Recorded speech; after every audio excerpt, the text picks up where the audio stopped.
let's talk about a guy named Jack. Now, on paper, his life was perfect. Good job, money in the bank, lots of friends. But on the inside, he was carrying around this invisible sadness. You know the feeling when your life looks good from the outside, but it just doesn't feel right? And this isn't just Jack's story. It might be yours too. This one question. This is what started it all for Jack. It's the kind of question that just stops you in your tracks, right? He had done everything society told him would make him happy, but he just felt hollow. And that quiet, nagging confusion, it just broke him wide open and set him on a journey to figure out what happiness really is. So Jack came up with this really interesting way to describe what he was feeling. He didn't call it depression, he called it disconnection. It was like he was a stranger watching his own life unfold. And this analogy on the slide, it's perfect. He felt like a phone with a full battery but zero signal. All the power was there, but there was just no connection. So let's dive into this first part of his journey, the invisible sadness. This is that quiet, internal struggle, the one that doesn't make any noise but can completely drain the color from your world. You can just see the disconnect here, can't you? On the outside, he had this perfect checklist of success. But on the inside, he was running on empty. His days were just this blur of wake up, work, scroll, sleep. He couldn't remember the last time he had a real, genuine laugh. And you know the worst part? Oh man, it was the guilt. He felt guilty for not being happy, which is a trap so many of us fall into. And this feeling, it led Jack to uncover this huge societal trap. He called it the lie of later. You know, that subtle, sneaky belief that happiness is some kind of reward you get in the future, but only after you've struggled enough. Does this timeline look a little familiar? It's the I'll be happy when game we all play. For Jack, the finish line for happiness was a destination that just kept moving further away. Once he graduated, he needed a job. After the job, he needed the promotion. It was a treadmill that never, ever stopped. He was always preparing for his life, but he was never actually living it. And here's the lie at the heart of it all. This idea turns your life into this never-ending exam. We're always proving ourselves, chasing the next thing, trying to fix what's wrong, because we're convinced we don't deserve to be happy yet. But happiness isn't a prize for being perfect. It's what happens when you stop postponing your own life and decide that right here, this moment matters too. So what changed? This brings us to a huge turning point in Jack's story. And you might think it was some big dramatic event, but it wasn't. It all happened in a simple, quiet moment he called the morning of silence. Imagine this. One morning, Jack woke up super early. The city was still asleep. And for the first time in forever, he didn't immediately reach for his phone. He just sat there in the silence. And in that stillness, something he hadn't felt in years washed over him. Peace. He realized right then that most of his pain wasn't coming from his life. It was coming from his own thoughts about his life. And that was the real issue. Without him even noticing, his mind had become his enemy.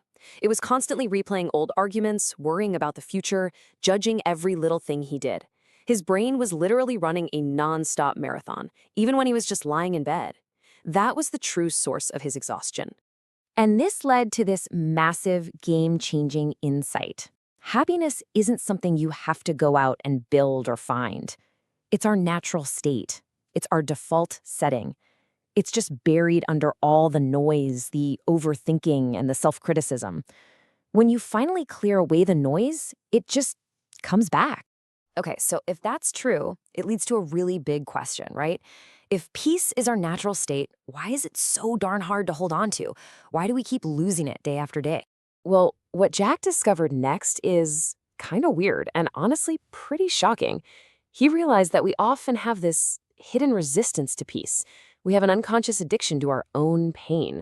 The psychology here is just fascinating. Our brains, it turns out, aren't wired to return to what feels good.